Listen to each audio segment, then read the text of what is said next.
ಇಡೀ ರಾಜ್ಯದ ಪರವಾಗಿ ಇವತ್ತು ಸರ್ಕಾರ ಅವರಿಗೆ ಮಾಲಾರ್ಪಣೆಯನ್ನು ಮಾಡಿ ಗೌರವವನ್ನು ಸೂಚಿಸ್ತಕ್ಕಂಥ ಕೆಲಸವನ್ನು ಮಾಡ್ತಾ ಇದೆ. ಕೆಂಗಲ್ ಹನುಮಂತಯ್ಯನವರು ಒಬ್ಬ ಪ್ರಾಮಾಣಿಕ ರಾಜಕಾರಣಿ, ಒಬ್ಬ ಧೀಮಂತ ರಾಜಕಾರಣಿ. ಅವರು ಆಧುನಿಕ ಕರ್ನಾಟಕವನ್ನು ಕಟ್ಟೋದ್ರಲ್ಲಿ ಭಾಳ ಶ್ರಮ ವಹಿಸಿದರು ಅಂತಕ್ಕಂಥದ್ದನ್ನು ಇವತ್ತು ನಾವು ಅರ್ಥ ಮಾಡ್ಕೋಬೇಕಾಗ್ತದೆ. ಅವ್ರ ಕಾಲದಲ್ಲೇ ಈ ವಿಧಾನಸೌಧ ಆದದ್ದು.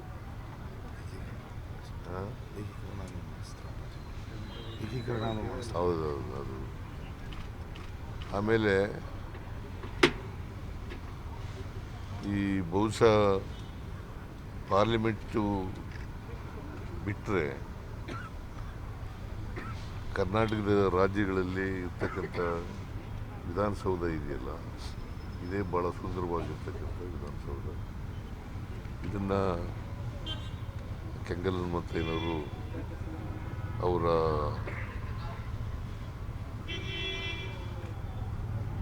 ಪ್ಲ್ಯಾನ್ ಮಾಡಿ ಅವರಿಗೆ ಪ್ಲ್ಯಾನ್ ಮಾಡಿ ಇದನ್ನು ಕಟ್ಟಿಸಿದಂಥದ್ದು ಅವರು ಅಂತಕ್ಕಂಥದ್ದನ್ನು ಇವತ್ತು ನಾವು ಮರೀಲಿಕ್ಕೆ ಸಾಧ್ಯ ಇಲ್ಲ. ಇಂಥ ಸುಂದರವಾದಂಥ ವಿಧಾನಸೌಧ ಕಟ್ಟಿಕೊಟ್ಟಿರ್ತಕ್ಕಂಥದ್ದು ಅವರಿಗೆ ಎಂಟೈರ್ ಕ್ರೆಡಿಟ್ ಹೋಗಬೇಕು ಅಂತಕ್ಕಂಥ ಮಾತುಗಳನ್ನು ಈ ಸಂದರ್ಭದಲ್ಲಿ ಹೇಳಲಿಕ್ಕೆ ಬಯಸ್ತಾ ಇದ್ದೀನಿ. ಜೊತೆಗೆ ಏಕೀಕರಣ ಹೋರಾಟ ಮಾಡೋದು.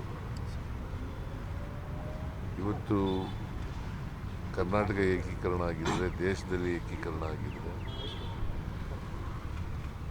ಅವ್ರದ್ದು ಕೂಡ ಕೆಂಗಲ್ ಹನುಮಂತಯ್ಯನವ್ರ ಪಾತ್ರ ಇದೆ ಅಂತಕ್ಕಂಥ ಮಾತುಗಳನ್ನು ಈ ಸಂದರ್ಭದಲ್ಲಿ ಹೇಳಲಿಕ್ಕೆ ಬಯಸ್ತೇನೆ.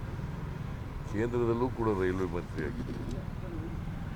ಆಮೇಲೆ ಅಡ್ಮಿನಿಸ್ಟ್ರೇಟಿವ್ ರಿಫಾರ್ಮ್ಸ್ ಕಮಿಷನ್ನ ಚೇರ್ಮನ್ ಆಗಿದ್ದರು. ಸೊ ಅವರು ಕರ್ನಾಟಕಕ್ಕೆ ಸ್ವಾತಂತ್ರ್ಯ ಹೋರಾಟಗಾರರು ಕೂಡ ಆಗಿದ್ದರು. ಸ್ವಾತಂತ್ರ್ಯ ಹೋರಾಟದಲ್ಲಿ ಭಾಗವಹಿಸಿ ಆಮೇಲೆ ಅನೇಕ ಸಲಹೆಗಳನ್ನು ಸಂವಿಧಾನ ರಚನಾ ಸಮಿತಿಗೆ ಕೊಟ್ಟಿದ್ದರು ಅಂತಕ್ಕಂಥದ್ದನ್ನು ಕೂಡ ಇವತ್ತು ನಾವು ಮರೀಲಿಕ್ಕೆ ಸಾಧ್ಯ ಆಗಲ್ಲ. ಅಂಥ ಒಬ್ಬ ಧೀಮಂತ ರಾಜಕಾರಣಿ ಈ ರಾಜ್ಯದ ಮುಖ್ಯಮಂತ್ರಿಯಾಗಿ ಮೊದಲನೇ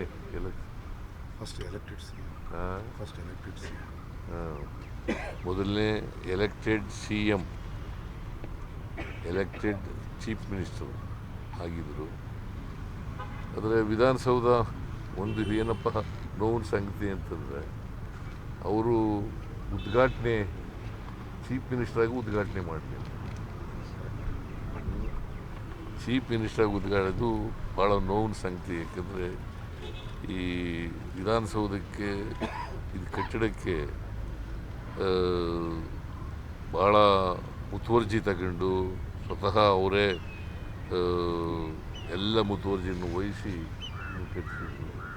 ಅದರ ಉದ್ಘಾಟನೆ ಅವರು ಚೀಫ್ ಮಿನಿಸ್ಟ್ರಾಗಿ ಮಾಡಲಿಲ್ಲ ಅಂತಕ್ಕಂಥದ್ದು ನೋವು ಸಂಗತಿ ಅಂತಕ್ಕಂಥ ಮಾತುಗಳನ್ನು ಈ ಸಂದರ್ಭದಲ್ಲಿ ಹೇಳ್ತೀನಿ. ಅದರಿಂದ ಅವರ ಆದರ್ಶಗಳು ಮತ್ತು ಸಿದ್ಧಾಂತ ನಮ್ಮೆಲ್ರಿಗೂ ಅವು ಮಾರ್ಗದರ್ಶನ ಅಂತಕ್ಕಂಥ ಮಾತುಗಳನ್ನು ಈ ಸಂದರ್ಭದಲ್ಲಿ ಹೇಳಲಿಕ್ಕೆ ಬಯಸ್ತೇನೆ. ಅದರಿಂದ ಬಹಳ ಮುಖ್ಯವಾಗಿ ಪ್ರಾಮಾಣಿಕವಾಗಿದ್ದಂಥ ಒಬ್ಬ ವ್ಯಕ್ತಿ,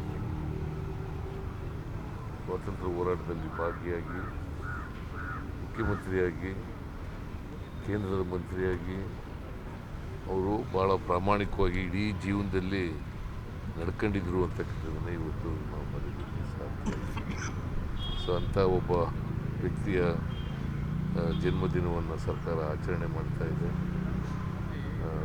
ಅವರಿಗೆ ನಾವು ಮಾಲಾರ್ಪಣೆಯನ್ನು ಮಾಡಿ ಇಡೀ ಸರ್ಕಾರ ಅವರಿಗೆ ಗೌರವವನ್ನು ಸಲ್ಲಿಸ್ತಕ್ಕಂಥ ಕೆಲಸವನ್ನು ಮಾಡಿದೆ.